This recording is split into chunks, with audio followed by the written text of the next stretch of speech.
इससे पहले कि आशी कुछ समझ पाती कि तभी कृष की ठंडी और खतरनाक आवाज उसके कानों में गई। कृष ने अपने एक एक शब्द चबा चबा कर किसी साइको की तरह कहा, कहाँ भागने की तैयारी हो रही है फायरफ्लाई? कहते हुए कृष की आवाज बहुत ही शैतानी और मैग्नेटिक लग रही थी।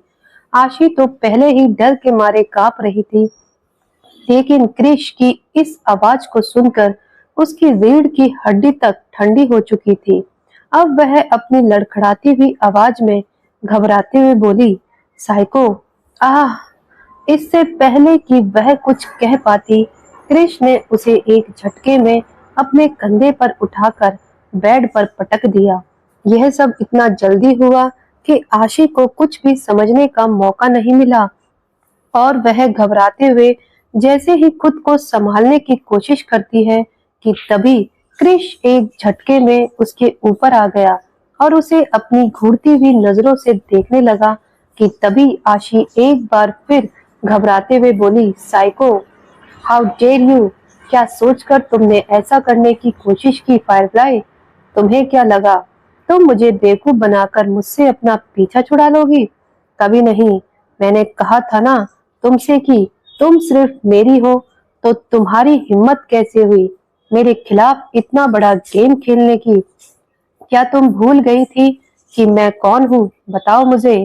कहते हुए कृष अचानक ही चीख पड़ा। आशी का कमरा साउंड प्रूफ था, इसलिए फिलहाल किसी के सुनने की कोई प्रॉब्लम नहीं थी। इस वक्त उसकी आवाज में वह ठंडा ऑरा था जिसे सुनकर आशी थर थर कांप रही थी और अब उसकी आंखों से घबराहट के मारे आंसू बहने लगे थे। वह अपनी गहरी काली आंखों से कृष की आंखों में देखने लगी कि तभी कृष की नजर आशी के बेड पर रखे हुए शादी के जोड़े पर गई, जिसे देखकर तो उसका पारा ही हाई हो गया और अब वह एक झटके में आशी से दूर हुआ। उसने गुस्से में शादी के जोड़े और गहने को अपनी मुट्ठी में उठाया और उसे देखते हुए फर्श पर पटक कर एक झटके में आशी के जबड़े को पकड़ लिया। उसने गुस्से से अपनी नीली नजरों से आशी को घूरते हुए अपने एक एक शब्द चबा चबा कर कहा, यह सब क्या है? बताओ मुझे। यह शादी का जोड़ा यहाँ क्या कर रहा है? आखिर तुम्हारे दिमाग में चल क्या रहा है फायरफ्लाई? और कितनी शादियां करनी है तुम्हें? क्या तुम्हारे लिए तुम्हारा बदला इतना इम्पोर्टेंट है कि तुमने मुझे धोखा देने की कोशिश की? तुमने ऐसा सोचा भी कैसे फायरफ्लाई? तुमने ड्रैगन किंग को क्या मजाक समझ रखा है? हमारी शादी को मजाक समझा है? तुम्हारी हिम्मत कैसे हुई मेरे साथ खेलने की? बताओ, आखिर चाहती क्या हो तुम? क्या सोचकर तुमने मुझे धोखा दिया? बताओ, जवाब दो। आज मैं तुम्हें जिंदा नहीं छोड़ूंगा। तुमने मेरे साथ खेल कर बहुत बड़ी गलती की है। तुम्हारी हिम्मत कैसे हुई मेरे रहते किसी और के ख्वाब अपनी आंखों में सजाने की? किसी और के होने का सोचने की भी? मार दूंगा मैं, मार दूंगा, सब कुछ खत्म कर दूंगा। तुम्हें भी मार दूंगा और तुम्हारे उस आशिक को भी मार दूंगा। तुम सिर्फ मेरी हो, सिर्फ मेरी, समझी तुम? कहते हुए कृष्ण ने एक झटके में आशिक के चेहरे को छोड़ा। आशिक जो कि अब तक कृष्ण की बाहों से छूटने की कोशिश कर रही थी, क्योंकि कृष्ण ने उसके जबड़े को बहुत तेजी से पकड़ रखा था, जिसके कारण उसे अपने चेहरे पर बहुत दर्द हो रहा था और उसकी आंखों में झरने की तरह आंसू बह रहे थे। अचानक क्रिश के छोड़ने पर अचानक ही उसका बैलेंस बिगड़ा। वह जैसे ही नीचे गिरने वाली थी कि तभी क्रिश ने एक झटके में उसे अपने कंधे पर उठा लिया और तेज कदमों के साथ बाथरूम में लेकर उसे शावर के नीचे खड़ा कर दिया। अब शावर का ठंडा पानी दोनों के बदन पर गिर रहा था। इससे पहले कि आशी कुछ समझ पाती, क्रिश ने एक झटके में उसके बदन से उसके नाइट गाउन को खींचकर फाड़ दिया और आशी की आंखें हैरानी से बड़ी हो गई। उसने तुरंत ही अपने बदन को अपने हाथों से कवर करना शुरू कर दिया और क्रिश को जैसे ही कुछ कहने के लिए मुंह खोला कि तभी क्रिश गुस्से में आशी के दोनों हाथों को अपने एक हाथ से पकड़कर झटके से उसके सिर के ऊपर कर दीवार के अगेंस्ट पुश किया और अब वह बड़ी ही बेदर्दी के साथ अपने रफ हाथों से उसकी पूरी बॉडी को रगड़ते हुए बोला, तुम्हारी हिम्मत भी कैसे हुई किसी और को टच करने की? यह रूह तुम्हारी, यह सांस सब मेरी है। कहाँ कहाँ छुआ है उस शैतान ने तुम्हें? बताओ मुझे, मैं उसे जिंदा जला दूंगा और उसके साथ ही तुम्हें भी। आखिर तुमने क्या सोचकर, किस हिम्मत के साथ यह शब्द कहे कि तुम मेरी नहीं हो, तुम्हारे दिल में मेरे लिए कुछ नहीं है? वह सब एक नाटक था? अगर ऐसा है तो मैं तुम्हारे सीने से वह दिल निकाल कर भी फेंक दूंगा। तुम्हारी बॉडी पर सिर्फ और सिर्फ मेरा हक होगा। कहते हुए क्रिश काफी तेजी से आशी को तंग कर रहा था। आशी, जो कि पहले ही ठंडे पानी के कारण कांप रही थी क्योंकि ठंड का मौसम था और कैलिफोर्निया में इस वक्त बहुत ठंड थी।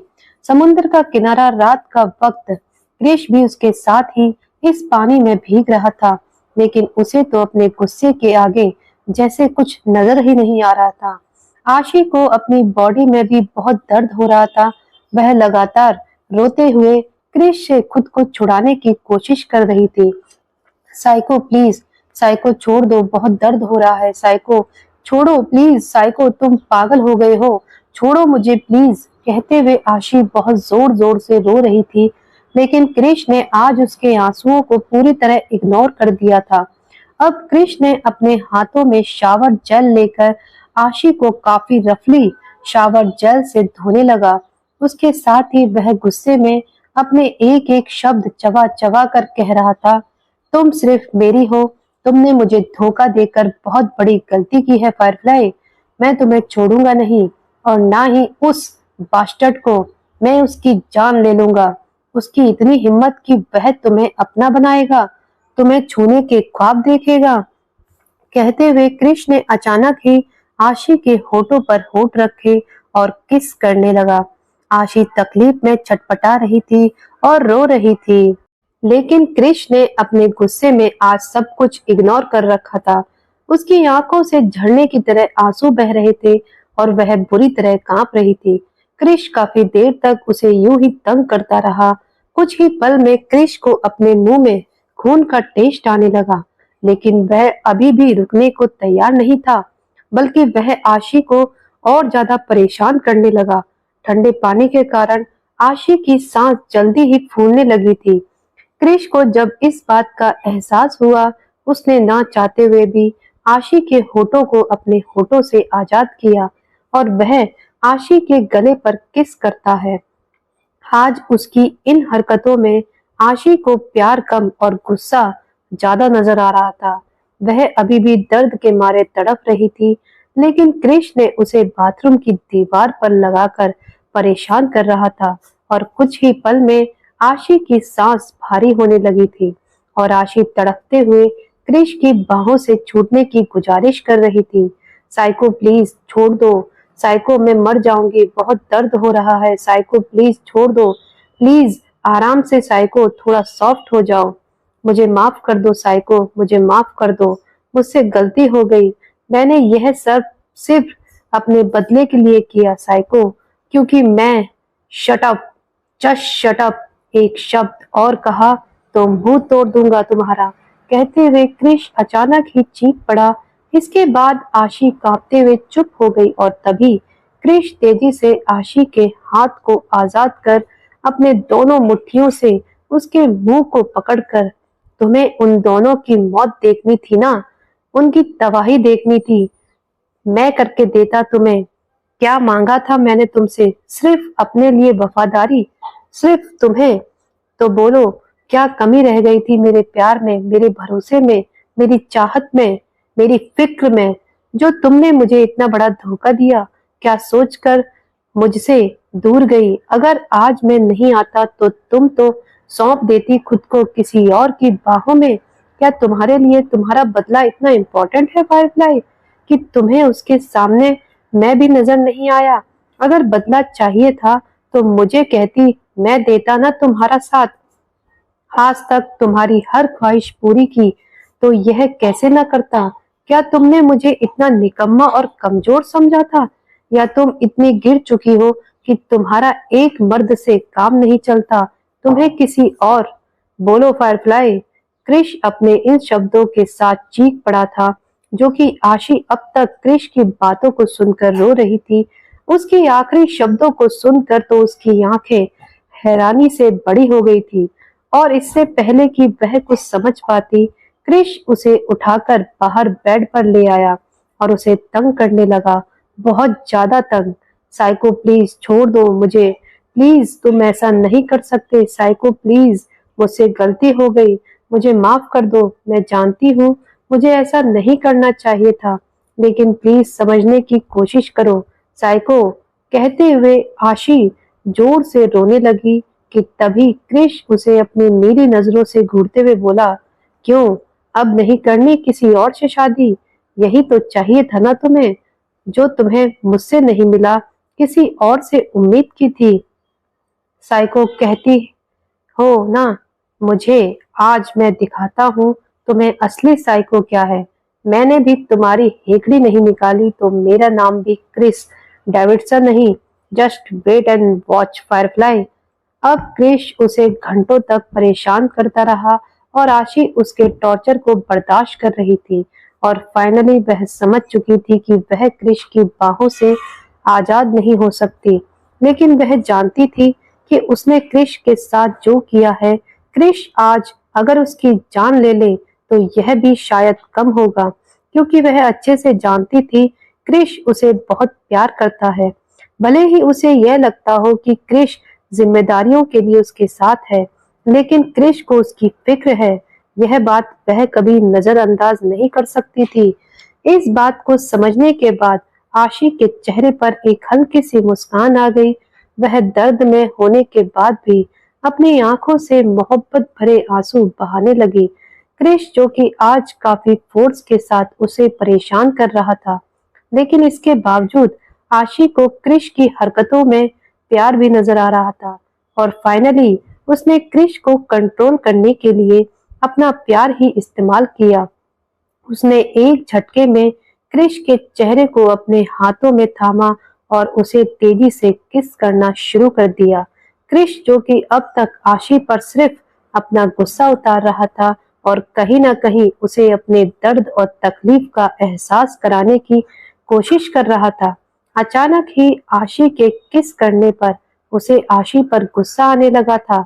उसने तुरंत ही आशी के चेहरे को अपने हाथों से पकड़कर उसे खुद से दूर करने की कोशिश की।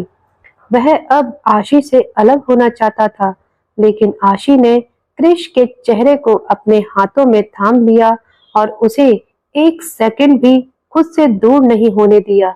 यह देखकर क्रिश भी अपनी ताकत लगाकर उसे खुद से दूर कर रहा था, लेकिन क्रिश बेचारा यह नहीं जानता था कि आशी भी अक्षत की बेटी है।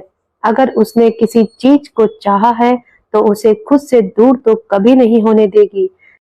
क्रिश एक झटके में आशी को खुद से दूर कर उसे घूरते हुए अपने एक एक शब्द चबा चबा कर बोला, छोड़ो मुझे, मैं यहाँ तुमसे प्यार करने नहीं आया हूँ। इतना कहकर क्रिश उससे दूर होकर जैसे ही बेड से उतरने लगा था कि तभी आशी ने अचानक ही अपनी फास्ट मूव दिखाकर क्रिश के गले में अपने दोनों पैरों को लपेटकर कोर्स पोजीशन बनाते हुए एक किक मारकर उसे बेड पर गिरा दिया। क्रिश तो आशी की इस मूव से हैरान ही रह गया। ऐसा नहीं था कि वह बहुत कमजोर था, बल्कि ऐसा इसलिए था क्योंकि वह इसके लिए रेडी नहीं था, और आशी ने उस पर मार्शल आर्ट की एक अलग ही फॉर्म इस्तेमाल की थी। इसके बाद वह बड़ी ही तेजी से बड़ी ही चीज को एक झटके में गिरा सकती थी, और यहाँ तो उसका पति था।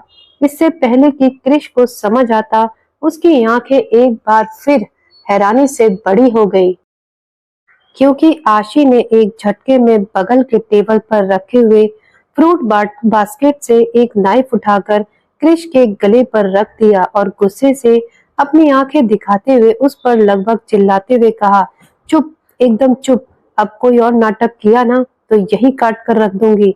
कब से मनाने की कोशिश कर रही हूँ, कब से समझाने की कोशिश कर रही हूँ, कुछ सुनाई नहीं देता तुम्हें? तुम्हें सचमुच लगता है कि मैंने तुम्हें धोखा दिया है? क्या धोखा दिया है मैंने तुम्हें, बताओ? मुझे एक बार कहा कि मुझे तुमसे प्यार नहीं, तो यकीन कर लिया, और इतने दिनों से एक दिन में 50-50 बार आई लव यू कहती थी, उसकी कोई वैल्यू नहीं, उस पर यकीन नहीं हुआ। तुमसे क्या झूठ बोला था मैंने? तुमसे यही ना कि मुझे तुमसे पावर चाहिए थी, तो इसमें तो झूठ नहीं था। हाँ, मुझे तुम्हारी पावर चाहिए थी, और इसमें गलत ही क्या था? बीवी हूँ तुम्हारी, हक है मेरा। तुम्ही ने मुझे क्वीन का पोजीशन दी है, तो आज अगर मैं उस पोजीशन का इस्तेमाल करना चाहती हूँ, तो इसमें गलत क्या था? हाँ, मैं तुम्हें छोड़कर आ गई, झूठ बोलकर आई कि मुझे तुमसे मोहब्बत नहीं है, लेकिन तुम्हें मेरी आंखों में मेरा दर्द और मोहब्बत नजर नहीं आई। इसमें तुम्हारी गलती है। आज तक जो तुमने मेरी धड़कनों को भी पहचाना है, तो मेरे प्यार को कैसे नहीं पहचाना? मेरे दर्द, मेरी तकलीफ, मेरे अंदर की घुटन को क्यों नहीं पहचाना? तुमने एक बार पूछा था ना मुझे, अपने दुश्मनों को देखकर खून खौलता है या नहीं? तो तुमने मेरे उस खौलते हुए खून को क्यों नहीं पहचाना? तुम्हें यह नजर आता है कि मैं तुम्हें छोड़कर आ गई, लेकिन क्यों छोड़कर आई यह क्यों नहीं पहचाने? तुम सच जानना चाहते हो, लेकिन सच ही जानने की हिम्मत क्यों नहीं है तुम में? अगर तुम हर वक्त अपना यह झूठा गुस्सा ना दिखाते, तो शायद मैं कभी तुमसे सच कह भी पाती। मैं तुम्हें बता भी पाती कि तुम मेरे लिए क्या हो, मैंने तुम्हें किस हद तक चाहा है। 5 महीने, सिर्फ 5 महीने गायब थे, लेकिन वह 5 महीने मेरे लिए 5 जन्मों के बराबर थे। उससे पहले कई बार मैंने तुम्हें कोशिश की, मैं तुम्हें अपनी सच्चाई बता दूं, लेकिन हर एक दिन के साथ मेरी वह हिम्मत कमजोर होती गई। जब जब मैंने तुम्हारा प्यार पाया, जब जब तुम मुझे वह मोहब्बत देते थे जो मुझे शायद किसी ने नहीं दी, जिसके लिए मैं हमेशा तरसती थी। क्या गलती थी मेरी? थोड़ी सी सेल्फिश हो गई थी, यही ना? तो इसमें गलत ही क्या किया है? मुझे अच्छा लगता था वह प्यार, वह फिक्र जो तुम मुझे दिखाते थे, जब तुम मुझे एक छोटे से बच्चे की तरह पैम्पर करते थे, मुझे मेरी ही फिक्र के लिए डांटते थे, जिसे मैं कभी भी खोना नहीं चाहती थी। लेकिन फिर भी मैंने कई बार हिम्मत की तुम्हें सब सच बताने की, यह जानने के बावजूद कि शायद सच जानने के बाद तुम मेरी उस तरह से फिक्र ना करो। तुम्हारी नजरों में मैं एक झटके में एक छोटी बच्ची से मैच्योर हो जाती, जो मुझे कभी नहीं चाहिए था। मुझे तो तुम्हारा वह प्यार और वही साइकोपन चाहिए, जो मुझे एक नाजुक गुड़िया की तरह रखता है, जो हर दिन मुझसे कहता है, फायरफ्लाई स्ट्रांग बनो। और मैंने उसे बताया नहीं कि देखो साइको, मैं स्ट्रांग हूँ, उतनी ही जितना तुम चाहते हो, क्योंकि मुझे तुम्हारी नजरों में स्ट्रांग बनकर भी नहीं रहना था। मुझे तो तुम्हारे सामने कमजोर होना था, क्योंकि यही मेरी सच्चाई है। मैं कमजोर हूँ साइको, बहुत कमजोर हूँ। मुझे सहारे की जरूरत है, पर लोगों की नहीं, सिर्फ तुम्हारी। लोग क्या सोचते हैं मेरे बारे में, आई डोंट केयर। तुमने मुझे कैसा सोचा है, मुझे उसकी फिक्र है। बताना चाहती थी मैं तुम्हें उस रात, जिस रात तुमने मुझे वह प्रिंसेस का गाउन दिया था और कहा था कि फायरफ्लाई, आज की रात हमारे लिए बहुत ही स्पेशल होने वाली है, इसलिए मेरा इंतजार करना। कहीं ना कहीं मुझे भी अंदाजा था कि तुम मुझे कौन सी खुशी देने वाले हो, और सच बताऊं तो मैं भी उस दिन के लिए बहुत एक्साइटेड थी। फिजिकल रिलेशनशिप क्या होता है सचमुच नहीं पता था मुझे, लेकिन मुझे इतना पता था कि मेरा साइको आज मुझे अपना लेगा, अपना बनाएगा और बहुत प्यार करेगा। तो मैंने भी अपनी तरफ से अपनी तैयारी की थी। मैंने भी फैसला लिया था कि मैं अपने साइको को सब बता दूंगी, और हम लोग अपनी इस नई जिंदगी की शुरुआत सच से करेंगे। मैंने फैसला लिया था कि मैं अपने साइको को बता दूंगी कि मेरे पास वही स्ट्रेंथ है जो मेरा साइको चाहता है, लेकिन फिर भी मैं अपने साइको के सामने कमजोर होना चाहती हूँ, ताकि वह मुझे संभाले, मुझे प्यार करे और उसी तरह ख्याल रखे जिस तरह वह आज तक रखता आया है। और उसे बताऊं कि मुझे मेरा बदला चाहिए, क्योंकि वह दर्द मुझे रातों को सोने नहीं देता। लेकिन तुमने क्या किया? तुम नहीं आए। उस रात तुम्हें मालूम है 3 दिन में हर रात वह गाउन पहनकर बैठी रहती थी, यह सोचकर कि तुम आओगे, पर तुम नहीं आए। फिर तुम्हारे कॉल मैसेज और सॉरी का वेट किया कि तुम क्यों नहीं आए, इसका कारण बताओगे और कब आओगे यह बताओगे, लेकिन तुम फिर भी नहीं आए। फिर आई पूरे 1 हफ्ते बाद तुम्हारी कॉल, जो कि तुम्हारी नहीं थी, वह कोई और था। मेरे दिल ने उसे पहचाना था, लेकिन सच का अंदाजा होने के बाद भी मैंने सच को एक्सेप्ट करने की हिम्मत नहीं की। दिन, हफ्ते, महीने बीत गए, पर तुम नहीं आए। और फाइनली मॉम ने कहा कि यह मेरी वजह से हो रहा है, क्योंकि मैं मनहूस हूँ। मैंने अपने माँ बाप, भाई और फैमिली को खो दिया, और इस बार तुम्हारी बारी है। तुम जानते हो क्या गुजरी थी मुझ पर? नहीं, तुम नहीं जानते। अगर जानते तो आज तुम मुझे यह सवाल नहीं पूछते कि मैं तुम्हें छोड़कर क्यों आई हूँ। अब आशी वह चाकू यूं ही अपने हाथों में लिए हुए, अपनी आंखों में आंसू लिए क्रिश के सीने पर लेट गई और अपनी आवाज में बेहिसाब दर्द लिए अपने भरे हुए गले से बोली, हर दिन तुम्हारा इंतजार किया, तुम्हारे आने की उम्मीद में सांसें चलती थी मेरी। घर के सभी लोग यह कहते थे कि तुम अब नहीं आओगे, पर मेरा दिल जानता था कि तुम आओगे।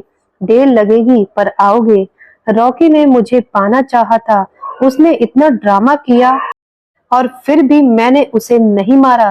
तुम्हें क्या लगता है मैं उसके सामने हार गई थी या रिश्तों का लिहाज किया था? नहीं, अक्षत जिंदल की बेटी हूँ, डेविल प्रिंसेस और ड्रैगन क्वीन हूँ मैं। अगर मेरी मर्जी के खिलाफ किसी ने मुझे हाथ भी लगाया तो 1 सेकंड नहीं लगेगा उसका हाथ काट कर फेंक देने में, चाहे वह कोई भी हो, कोई भी मतलब कोई भी। लेकिन फिर भी मैंने उसे नहीं मारा। जानते हो क्यों? आशी एक बार फिर अपना सर उठाकर कृष की तरफ देखते हुए भरी हुई आंखों से बोली, मैंने उसे नहीं मारा क्योंकि मुझे मालूम था मेरा साइको यह कभी बर्दाश्त नहीं करेगा कि उसके अलावा मुझे कोई और छुए या हासिल करे।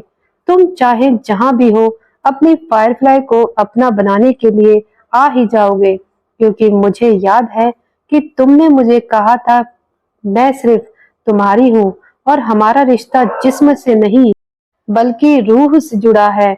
तो तुम ही बताओ तुम्हारी यह रूह किसी और की कैसे हो जाती? और देखो वही हुआ था, तुम सचमुच आ गए मुझे अपना बनाने। एक बार फिर मुझे मेरा साइको मिल गया, मेरी मिट्टी का वह शरीर जिसमें से हर दिन सांस छूटती जा रही थी, उसमें से एक बार फिर सांस आ गई। लेकिन तुमने क्या किया? आने के बाद एक बार भी मुझे सॉरी नहीं कहा, और इतने दिन कहाँ थे इसका कारण भी नहीं बताया। तुमने कुछ नहीं बताया, लेकिन फिर भी मैं सब समझ गई थी। तुम मुसीबत में थे और कहीं ना कहीं इस मुसीबत की वजह मैं भी थी। और उस दिन मैंने फैसला लिया कि मैं तुम्हें अपने बारे में कुछ नहीं बताऊंगी, क्योंकि एक बार तुम वापस लौट कर आ गए, लेकिन अगली बार नहीं आओगे तो मैं क्या करूंगी? मैं तो मर जाऊंगी ना तुम्हारे बिना। और हमारी फैमिली वह कैसे सरवाइव करेगी?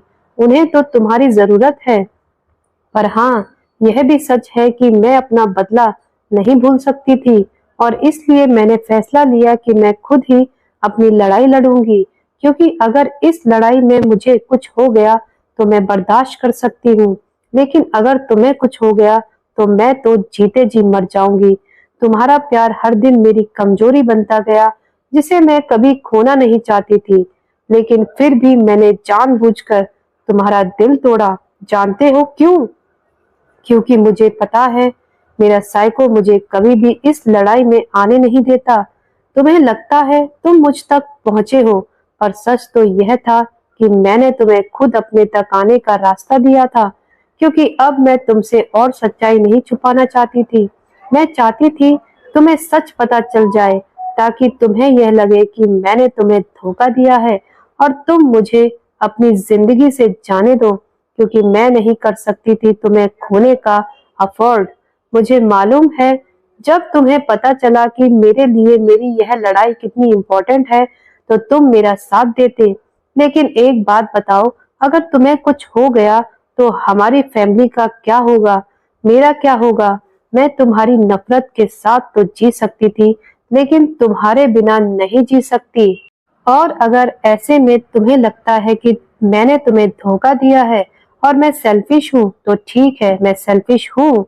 और तुम्हें यह शिकायत है ना कि मैं तुम्हें छोड़कर किसी और की हो जाती या उसके साथ शादी कर लेती, तो हाँ, पहले मेरा यही प्लान था, युवान खन्ना को अपने प्यार में गिराकर दोनों बाप बेटे को एक दूसरे के खिलाफ करके अपना बदला लेने का।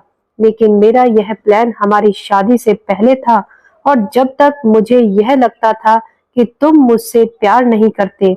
लेकिन जब तुमने मुझसे शादी की और मुझे अपना बनाया, तो मुझे एहसास हुआ कि तुम मुझे प्यार करो या ना करो, मेरे लिए मैटर नहीं करता। मैं सिर्फ और सिर्फ तुमसे प्यार करती हूँ, मेरे लिए यह मैटर करता है। और इसलिए मैं नहीं हो सकती किसी और की, कभी नहीं। और इसलिए मैंने सोचा था कि सुबह की पहली किरण के साथ ही मैं मंडप में युवान खन्ना को खत्म कर दूंगी, चाहे इसके बाद जो भी हो। मेरा जो सच था मैंने तुम्हें बता दिया। अगर फिर भी तुम्हें यह लगता है कि मैंने तुम्हें धोखा दिया है और तुम अब भी मुझसे नाराज हो, तो ठीक है।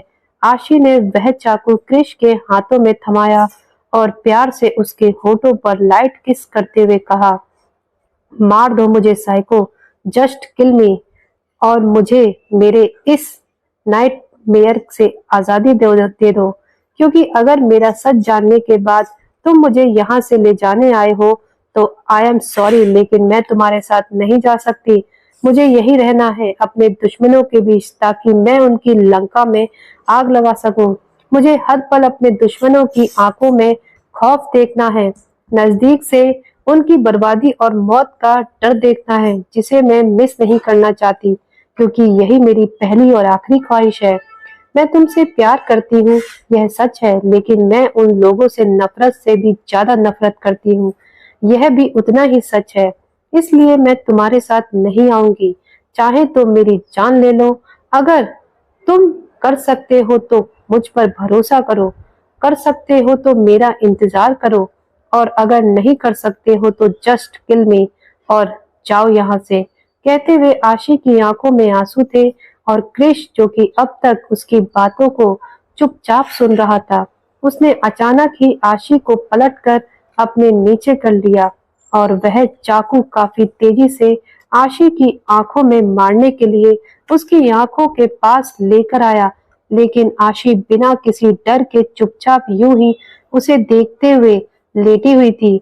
उसकी आंखों में इस वक्त प्यार भरे इमोशन थे, डर का तो नामो निशान नहीं था। क्रिश ने सिर्फ एक पेपर के फासले पर चाकू उसकी आंखों के पास रोक लिया था। इस वक्त आशी की जगह अगर कोई और होता, तो शायद डर के मारे वह अपनी आंखें बंद कर लेता, या अपनी पलकें झटका देता, या फिर डर के मारे उसकी हालत ही खराब हो जाती, क्योंकि क्रिश इस वक्त सचमुच एक शैतान लग रहा था। लेकिन फिर भी न जाने क्यों आशी आज सचमुच अपने साइको के हाथ से मरने के लिए भी तैयार थी।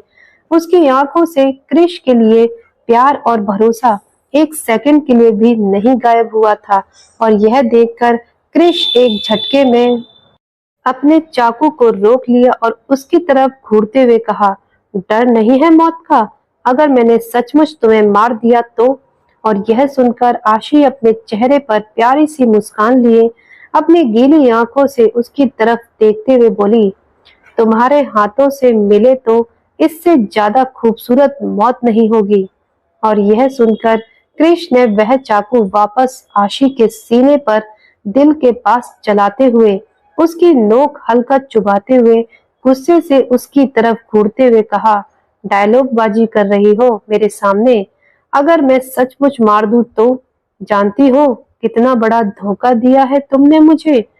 इन शब्दों को कहते हुए कृष्ण ने आशी को जो चाकू की नोक चुभाई थी, उस जगह से धीरे धीरे खून निकलने लगा था, और कृष्ण ने अब तक वह चाकू उसके सीने पर चुभा रखा था। और कृष की इस बात को सुनकर आशी मुस्कुराते हुए अपने एक हाथ को कृष के हाथ पर रखकर उसे और भी तेजी से अपने सीने के अंदर पुश करते हुए बोली, जानती हूँ इसीलिए तो खुद को तुम्हारे हवाले किया है। आशी की इस हरकत को देखकर कृष की आंखें हैरानी से बड़ी हो गई, क्योंकि अब आशी के सीने से तेजी से खून बहने लगा था, जिसे देखकर कृष ने झटके से चाकू फ्लोर पर फेंका और खींचकर एक तमाचा आशिक के चेहरे पर दे मारा। आह की आवाज के साथ आशिक का चेहरा एक तरफ झुक गया, और इससे पहले कि वह कुछ समझ पाती कि तभी कृष ने एक झटके में उसके गले को पकड़कर उसे लगभग दबाते हुए गुस्से से दांत पीसते हुए कहा, तुम्हारी हिम्मत कैसे हुई? तुम्हारी इतनी हिम्मत कि तुम आई विल किल यू। इतना कहते ही कृष एक झटके में एक बार फिर। तो दोस्तों, कैसा लगा आज का एपिसोड? क्या दोनों की यह साइको वाला रोमांस लेगा कहानी में नया ट्विस्ट? क्या क्रिश और आशी दोनों मिलकर करेंगे धमाल? आगे की कहानी पढ़ने और सुनने के लिए जुड़े रहिए हमारे साथ हमारे चैनल डीएल हिंदी स्टोरी पर। मिलते हैं अगली वीडियो में अगले एपिसोड के साथ। तब तक के लिए आप सभी का बहुत बहुत धन्यवाद। वीडियो अच्छी लगे तो वीडियो को लाइक करें और ज्यादा से ज्यादा वीडियो को शेयर करें।